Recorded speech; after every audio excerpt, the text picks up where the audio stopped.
हम आज यहाँ तक हैं। समाज का जो स्थिति है उस स्थिति में अगर उसकी आवाज़ उठाना, उनका काम करना, अगर उसको राजनीति कहा जाए तो उस तरह से राजनीति में तो सामाजिक क्षेत्र में काम करने के दरमियान आपने राजनीति में प्रवेश किया और राजनीति में आप काम कर रही हैं। लोगों ने आपको एमएलए भी बनाया।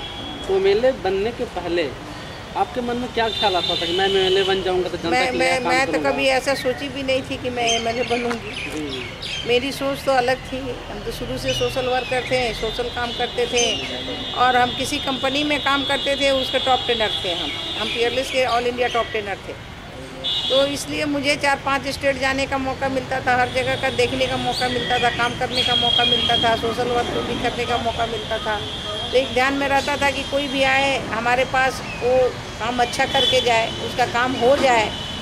अगर मेरे कहने से हो जाता है तो इससे बड़ा क्या हो सकता है। तो उसके बाद जब हम राजनीति में आए तो फिर उसको, जब राजनीति में आने के बाद तो फिर राजनीति में मन लगा के अपना जो, जब हम बीजेपी में आए हैं 88 में, तो उसके बाद तो फिर एकदम नीचे ग्रास रूट से दुर्गा वाहिनी में आए।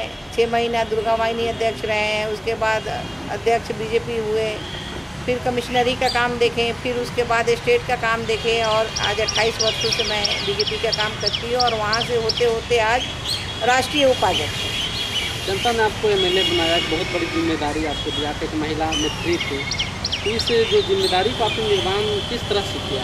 अब जनता ने जब हमें जिम्मेदारी जब डाली तो निश्चित रूप से उसका निर्वहन जब मैं करती रही तब ना मुझे फिर उन्होंने बार बार हमें चुनते हैं। तो उस निर्वहन को तो ज़रूर मैं करती हूँ और निर्वहन हमेशा करने का जो मैं, क्योंकि वहाँ की एक बेटी हूँ और वहाँ सारे लोग हमारे गार्जियन हैं, हमारे पिता हैं, हमारे भाई हैं, हमारे भतीजा हैं, भतीजी है, पूरा समाज हमारा एक परिवार है और परिवार के सुख दुख में हमेशा साथ रहना हमारा सबसे बड़ा लक्ष्य है और इसलिए मैं समाज में हमेशा जुड़ी रहती हूँ।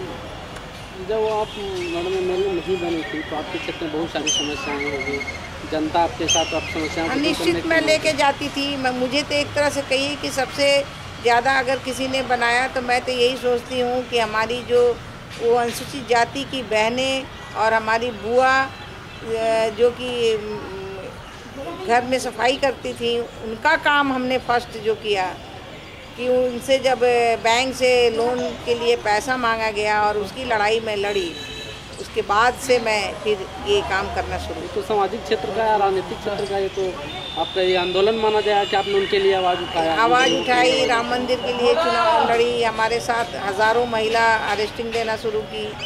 तो ये सब लगा रहा। जब आप चुनाव क्षेत्र में गए तो लोगों का किस तरह का समस्या आपके बीच में ज़्यादा आया? देखिए, हम तो भाई महिला सेल्फ हेल्प ग्रुप से जुड़े हुए हैं और सारी हमारी महिलाएं सेल्फ हेल्प ग्रुप में हमारे साथ रहती हैं। उनके सुख में दुख में, जहाँ अगर कोई बैंक वाला उसको परेशान करता है, कहीं उसको एक पैसा नहीं लगे, उसके लिए मैं काम करती हूँ।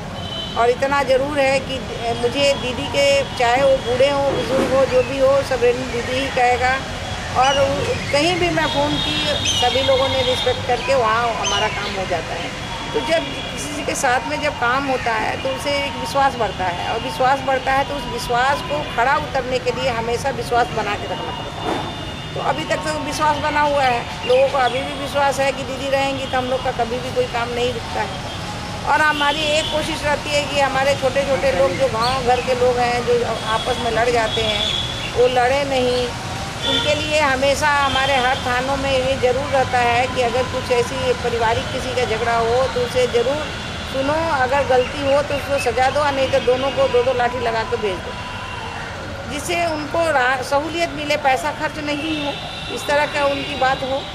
तो एकदम साफ और हमेशा हमें पूरे प्रशासन का हमें सहयोग मिलता है, क्योंकि मैं गलत पैरवी आज तक मैं की नहीं हूँ। मैं 4 बार से विधायक हूँ लेकिन आज तक किसी का गलत पैरवी की नहीं हूँ, चाहे मेरे परिवार का कोई नहीं क्यों ना हो, मैं किसी के लिए हमने गलत पैरवी का काम नहीं। मैडम एक बात बताएंगे, आपके चुनाव क्षेत्र में सारे नेता जाते हैं, जनता से कुछ न कुछ वादा करते हैं, चुनाव जीतने के लिए वादा करते हों या सही काम करने के लिए वादा करते हो, तो आपने भी तो जनता के साथ कुछ वादा किया होगा कि मैं बन जाऊंगा तो मैं। देखिए, हमारी वादा जो रहती है, आप देखे होंगे जब मैं 2000 में आई, जब मैं एमएलए बनी, उस समय हमारे यहाँ एक रोड नहीं था। हमारे यहाँ अभी सारे पीसीसी रोड चल रहे हैं। जहाँ पे थोड़ी प्रॉब्लम हमें दिखाई पड़ती है उसको सबसे पहले हम टेकअप करते हैं। और जो पुल का वादा था उसने पुल को हमने पूरा किया। हमारा जो मझरिया का पुल एक बहुत बड़ा पुल बना है जिसका फ़ोटो भी आप शायद लाए होंगे, जो लाल सरैया को जोड़ता है। 14 किलोमीटर दूर से लोगों को आना पड़ता था, वो 14 किलोमीटर की दूरी कम हो गई। तो एक बहुत बड़ा एक क्रांति हुआ उसके लिए। हमारे यहाँ बच्चों के एजुकेशन में +2 हमारे लड़कियाँ नहीं पढ़ पाती थी। हमारे जितने हाई स्कूल थे सबको +2 हमने किया। फिर उसके बाद हमारे यहाँ स्टेडियम नहीं थी। जब मैं आर्ट एंड कल्चर मिनिस्टर थी तो अपने क्षेत्र में भी मैं 4 स्टेडियम बनाई और पूरे बिहार में 182 स्टेडियम बना और ज़िले में मेरे 12 स्टेडियम बने। तो एक खेल का माहौल बने जिसकी मैं मंत्री थी, उस माहौल के लिए हमने इसको तैयार किया। और लड़कियों का एजुकेशन भरे तो हमारे यहाँ सभी उत्क्रमित विद्यालय हो गए हैं। कोई ऐसा विद्यालय नहीं है जो उत्क्रमित नहीं है। इसलिए जब जनता की आवाज़ को हम सुनेंगे और जब उस पर खड़ा उतरेंगे तो निश्चित रूप से जनता भी हमें प्यार करेगी। जो आपका जो बेतिया विधानसभा क्षेत्र है, भौगोलिक दृष्टिकोण से बिहार का सबसे उत्तरी इलाका माना जाता है, तो बहुत सा पिछड़ेपन का कारण हुआ। बिजली की समस्या होगी, सड़क की समस्या होगी, पानी तो सड़क की समस्या हमारा ऑलरेडी ख़त्म किए। पानी की समस्या रही तो पानी की समस्या में चापाकल दे रहे हैं। हम एक बहुत बड़ा काम किए जो 2008 में ही हमने पूरे शहर का पाइपलाइन बिछाने का काम किया। जो पाइपलाइन अभी तक बिछी नहीं है, अभी इस बार टेंडर हुआ है और पूरे मेरे 39 वार्ड में वो पाइपलाइन जाएंगे। तो जो वादा किए वादा हम पूरा कर चुके हैं। अब सरकार जब लगा दे तब हो जाए। मेरी सरकार तो है नहीं बीजेपी की कि हम उसको कहें। मेरा पैसा आया हुआ है 8 करोड़ से आज 12 करोड़ का हो गया है वो, और 12 करोड़ भी आया हुआ है।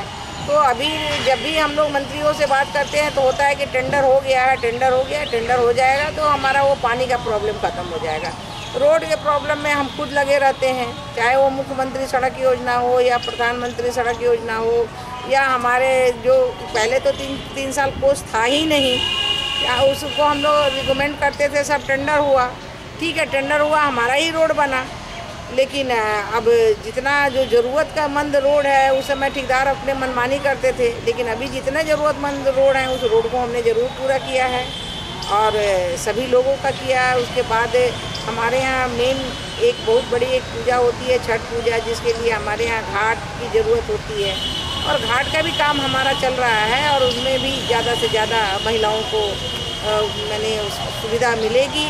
और हमारा जो वोट का रेशियो आप देखिएगा तो मुझे महिला वोट बहुत ज़्यादा मिलता है। हमको पुरुष वोट से ज़्यादा महिला वोट मिलता है।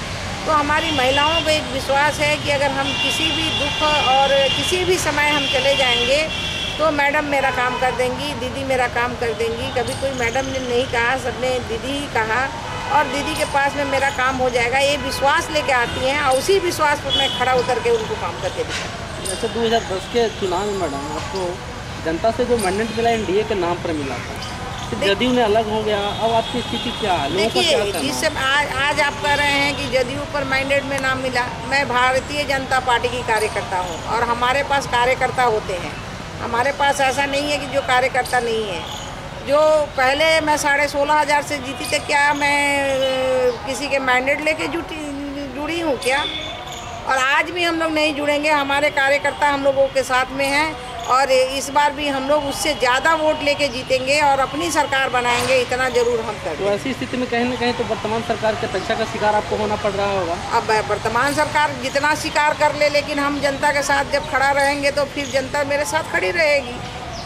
आगामी चुनाव के लिए जो आने वाले चुनाव, उसमें जनता से क्या अपील करना चाहेंगे? हम तो जनता जानती है कि हमारी बहन क्या करती है और जनता को अपील है, पता है कि जब भारतीय जनता पार्टी की सरकार आएगी तो ऊपर में भारतीय जनता पार्टी, नीचे में भारतीय जनता पार्टी। उस समय हम जो चाहेंगे वो होगा।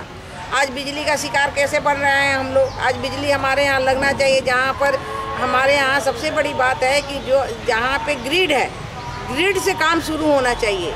लेकिन वोट की राजनीति में ग्रिड से काम नहीं शुरू हो के इंटीरियर से काम शुरू हो रहा है। उसको कब लाइट मिलेगा उसको पता नहीं है, लेकिन जब ग्रिड से काम शुरू होता तो ज़्यादा लाइट मिलती और ग्रिड से ही शुरू नहीं हुआ तो उसको लाइट कहाँ से मिलेगा। तो वो वोट की राजनीति करते हैं, हम वोट की राजनीति नहीं करते हैं। जो बात सीधी है, अब हमारे यहाँ जैसे एक बहुत बड़ा धरोहर है और जिसको हम काली धाम कहते हैं, वो हमारा जो है ये पिछली 5-6 वर्ष पहले ही हमारे यहाँ वो चला गया इसमें आपका पुरातत्व विभाग में, और उसका इंक्रोचमेंट हो रहा है। वहाँ हमारे यहाँ जो राजा जो थे वो 56 कोट की देवता को ला कर बसा दिए थे कि वहाँ हमारी प्रजा अगर बाहर नहीं जाएगी तो एक बार में 56 कोटी देवता का दर्शन कर लेगी। और उसके लिए हमारे यहाँ DPR बना, पैसा सैंक्शन हुआ, लेकिन वर्तमान सरकार उस पैसे को बार बार डाइवर्ट कर दे रही है। तो इसकी दोषी तो हम नहीं हैं। हम कोशिश करते हैं और आज नहीं कल बनेगा, कल मेरी सरकार आएगी तो निश्चित रूप से बनेगा। उसको कोई पैसा डाइवर्ट नहीं न कर सकता है। ऐसा लगता है कि 2015 में भाजपा की सरकार बनेगी बिहार में? निश्चित भाजपा की सरकार बनेगी, क्योंकि जिसके कारण हम लोगों ने एनडीए में हम लोगों ने वोट मांगा 2005 में, आज उसी के साथ में जो दूसरे लोग गए हैं, वर्तमान सरकार गई है, तो ये जनता देख रही है, इसलिए जनता उसका काम खुद करेगी, हम लोगों को कुछ करना है। तो भाजपा के साथ नीतीश ने कहीं धोखा तो नहीं किया? निश्चित रूप से धोखा किए हैं। उनके पास कौन सा कार्यकर्ता था? आज भले लोगों को ला के जुटाएं, आज सारे दलों की आज मीटिंग आपके यहाँ हो रही है, आज यहाँ इसमें लाए हैं कि हम पूरे सभी दल मिल के अकेले हम रहेंगे और भाजपा अकेले रहे। भाजपा हमेशा अकेले रहेगी, उसमें कोई बात नहीं है। जो हमारे कलीग्स हैं वो साथ में रहेंगे, नहीं रहेंगे तब भी हम लड़ेंगे, रहेंगे तब भी हम लड़ेंगे। इसलिए भाजपा अपना कॉन्फिडेंस है, और कॉन्फिडेंस किसके ऊपर है? तो हमारे कार्यकर्ता के ऊपर है, जनता के ऊपर है, और जनता जानती है कि भाजपा के लोग जो बोलते हैं वो करते हैं। बिहार में वर्तमान मर्जर की स्थिति सामने आ रही है, लालू मुलायम नीतीश सब एक हो रहे हैं, इसलिए देखिए, इसी कारण से हमने लालू राज्य से जंगल 1 से छुटकारा पाने के लिए हम लोगों ने अलायंस किया और नीतीश जी को हम लोगों ने मुख्यमंत्री बनाया। और उसी जंगल राज में फिर हम जाकर दोबारा जब डूब गए तो जनता देख रही है कि हमें क्या होना है और क्या होगा, आगे वाला आने वाले में क्या होगा। तो निश्चित रूप से जनता भी देख रही है कि मेरे साथ क्या अन्याय हो रहा है, और उस अन्याय का फैसला तो जनता ही करती है और निश्चित रूप से करेगी, उसमें कहीं कोई दिक्कत नहीं है। तो बिहार में जो वर्तमान राजनीतिक परिदृश्य जो है उस पर आप उसको किस नज़रिए से आप देखते हैं? हम लोग देख रहे हैं आजकल, देखिए क्राइम बहुत बढ़ा हुआ है आजकल। कहीं भी आप देख लीजिए, आप खुद मेरे घर के नीचे से गाड़ी चोरी होना, मेरे घर के मेरे भतीजे का मोटरसाइकिल चोरी होना, मैं अपना बता रही हूँ बेतिया में, मैं अपना बता रही हूँ, दूसरे की बात छोड़ दीजिए। आए दिन मर्डर होना, आए दिन हर तरह से हर जगह ये होना, तो ये क्या दर्शाता है? जो इतने केस होना, ज़मीन विवाद लेके हम बैठा के भी ख़त्म कर सकते हैं। हम 3 पंचायत बनाए हैं, तीनों पंचायत को अगर हम सरपंच को मजबूत करते तो आज इतनी तो गति नहीं होती। हमने अभी उनका कहीं ऑफिस नहीं बनाया, अब ऑफिस बन रही है। तो इसको जब तक हम पूरे स्वायत्ता नहीं देंगे तीसरी पंचायत को, तब तक तो हम उसी तरह लड़ते भिड़ते रहेंगे और जनता की जान जाती जाएगी और हमारे अधिकारी सब बेलगाम हो गए हैं। आप तो देख रहे हैं कि इस राज्य में अधिकारी बेलगाम है, और जब तक अधिकारी बेलगाम होगा तब तक काम ही नहीं होगा। इसलिए अधिकारी को तो वो लगाम लगाना ही पड़ेगा। तो वर्तमान में अभी स्थिति बिहार में उत्पन्न हो गई, राजनीतिक अस्थिरता आ गई।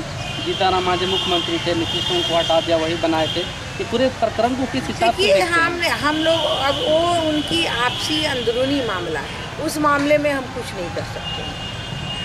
उनका अपना मामला है और जनता देख रही है कि क्यों बनाए, क्यों हटाएं, उनसे क्या फ़ायदा है, क्या घाटा है, वो समझते हैं।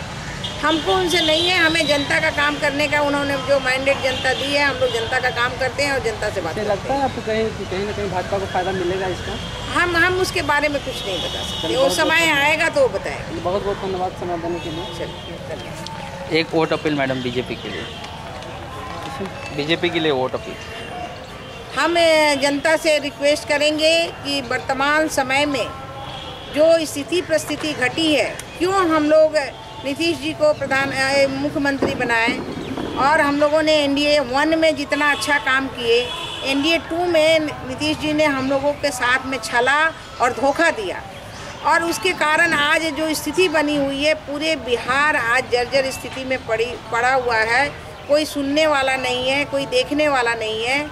इसलिए मैं जनता से अपील करना चाहती हूँ कि आप सब मिलके, जो पहले आपने भाई नरेंद्र मोदी को प्रधानमंत्री बनाया है, तो यहाँ भी एक अच्छी सरकार हमारी बीजेपी की सरकार बनाइए कि ऊपर में भी भाजपा की सरकार और नीचे भी भाजपा की सरकार दोनों मिलके अच्छा काम करे। यही मैं जनता से अपील करती हूँ। धन्यवाद।